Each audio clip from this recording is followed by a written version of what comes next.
Ja,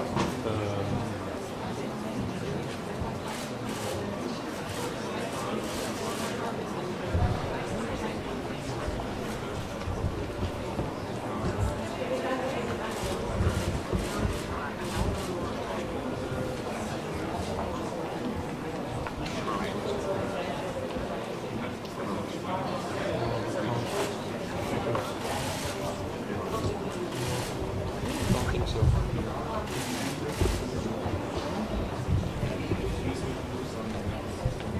Just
Good afternoon. The Secretary General will brief you on the NATO-Russia Council that's just finished, and then he'll be here to take a few questions. Secretary General. Good afternoon.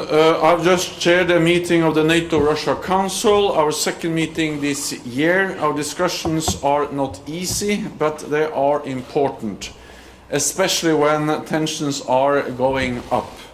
Today we discussed three topics: Ukraine, the INF Treaty, and transparency and risk reduction.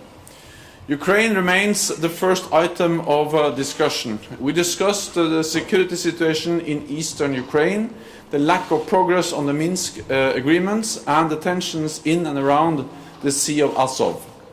NATO allies once again called for the release of the Ukrainian sailors and ships Russia seized last November. On these issues, NATO and Russia continue to have. We also addressed the INF Treaty. All members of the NATO-Russia Council agree that the treaty has been crucial to Euro-Atlantic security. But the treaty is now in danger. Unfortunately, we have not seen any signs of a breakthrough, and time is running out. Today, allies urged Russia to, once again to return to full and verifiable compliance with the treaty. Russia expressed its concerns about the implementation of the treaty. All participants expressed strong commitment to effective arms control, disarmament and non-proliferation. But we must prepare for a world without the INF Treaty, which will be less stable for all of us. We also discussed transparency and risk reduction. We exchanged briefings on upcoming exercises. NATO briefed on Dynamic Mariner 2019, a maritime exercise off the coast of Spain, and provided a follow-on briefing on Trident Juncture 2018. And Russia briefed on exercises Center and Union Shield. Such exchanges are an important element of our continuing dialogue. They help to limit the risk of misunderstanding and miscalculation. I look forward to continuing these exchanges at future meetings of the Council. Today's meeting covered important topics affecting Euro-Atlantic security. Our discussion was frank but necessary. Allies and Russia fundamentally hold fundamentally different views, but we are committed to continuing our dialogue. Without dialogue, we cannot solve our differences. And with that, I'm ready to take your questions. Okay, I'd like you to put up your hands and introduce yourselves and your outlet.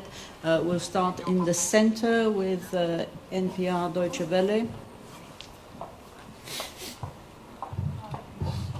Hi, Terry Schultz. Is NATO now considering upgrading its own missile defense capabilities with the new concerns that the Russian missiles that violate the INF could possibly be deployed? I guess this has always been a threat since you've known for 5 years at least that the violation was happening. But what steps are you taking at this very moment? Thanks.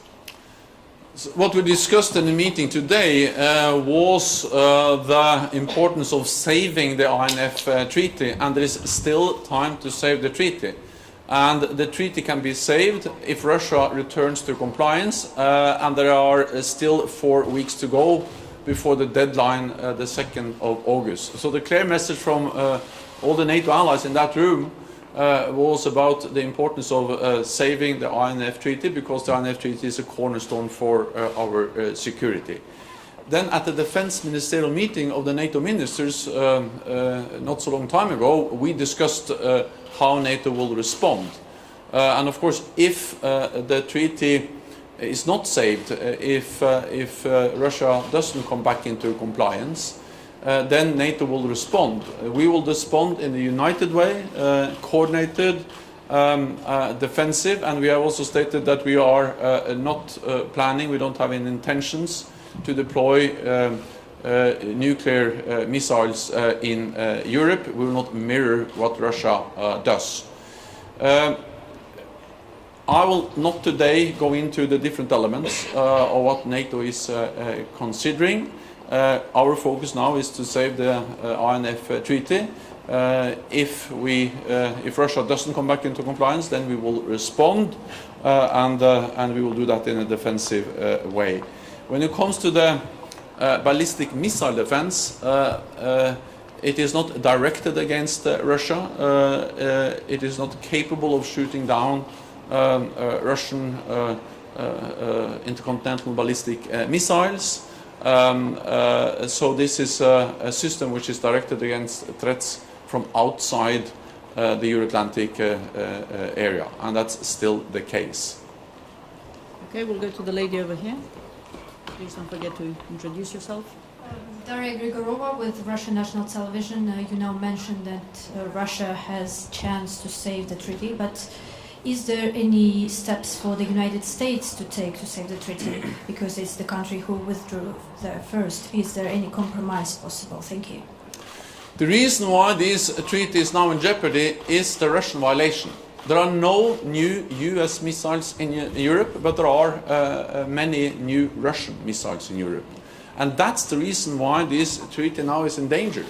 And Russia has violated the treaty over many years, and our concerns, the US concerns and NATO concerns about the new Russian missiles, have been raised with Russia over several years.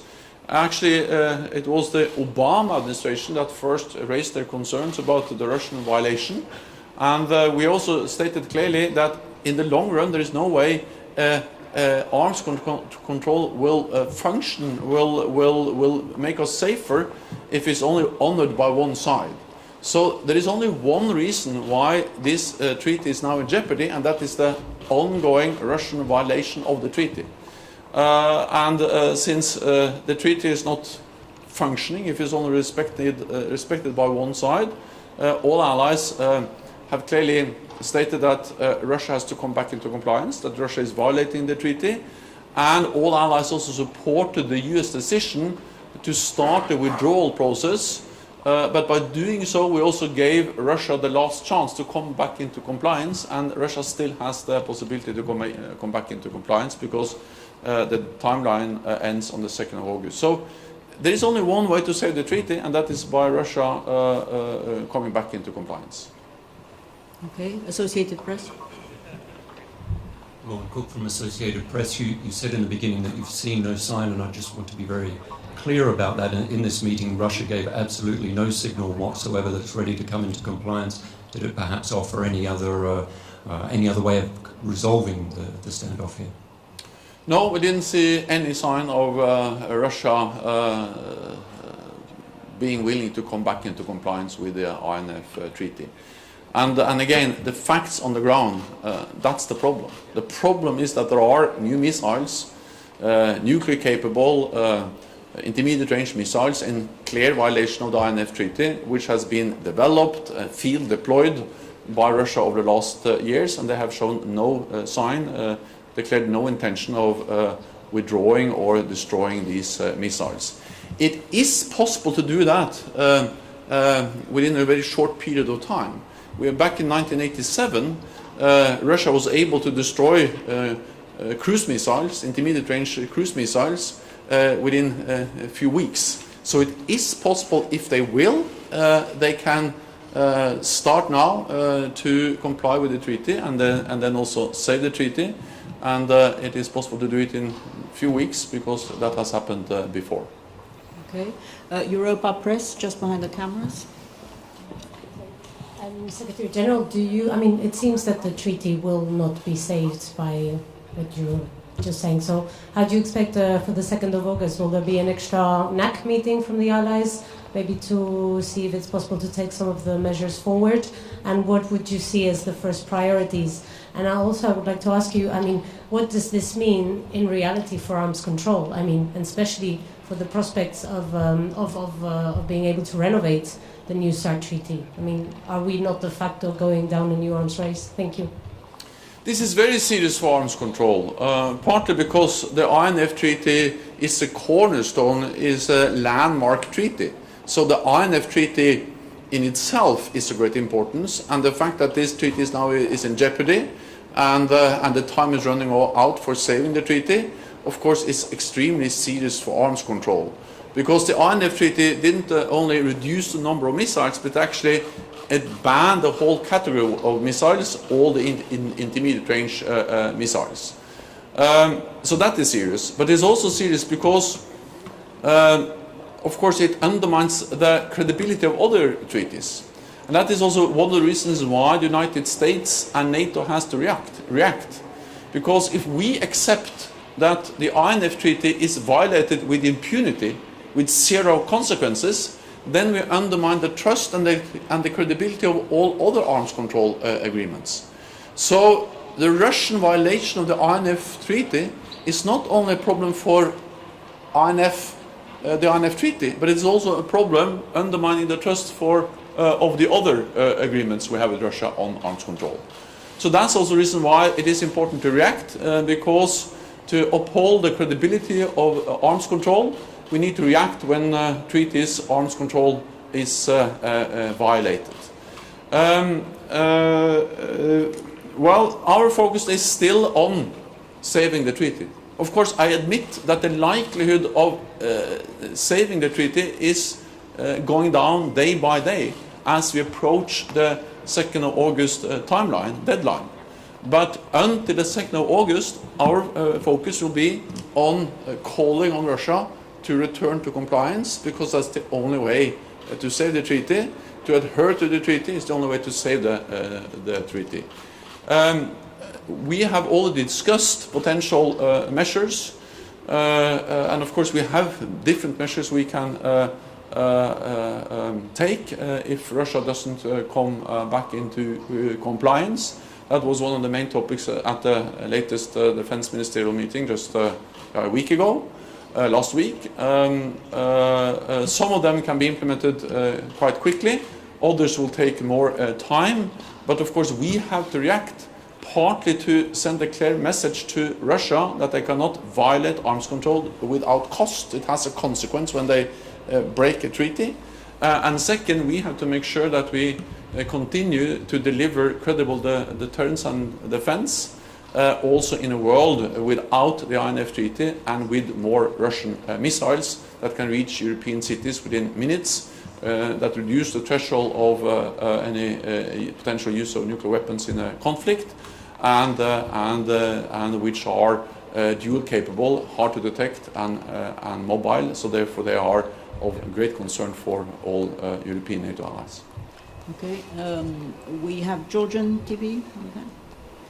Ketan Kardama, Mr. Secretary General, you have not mentioned during the when you were listing the topics, and still want to ask you, have you discussed with Russian side topic of Georgia ongoing situation, violation of ceasefire agreement?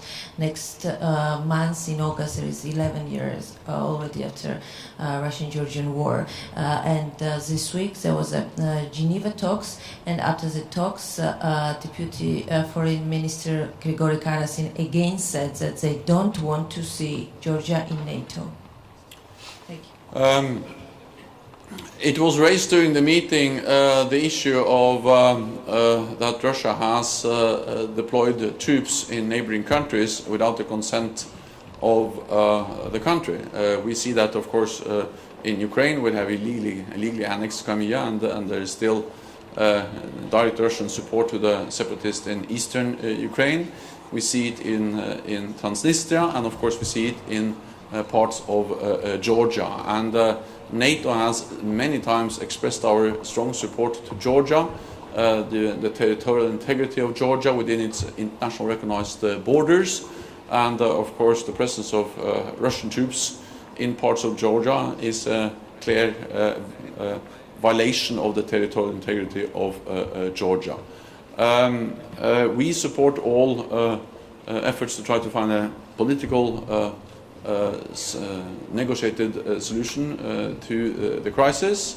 When it comes to Georgia's right to become a NATO member, NATO allies have reiterated their position many times that of course Georgia has that right, because it is a fundamental right for any nation to choose its own path, and it's only Georgia and the 29 allies of NATO that decides when Georgia is ready to join the alliance. No other country has the right to try to veto or to intervene in such a process. Thank you very much. This concludes this press point. Thank you.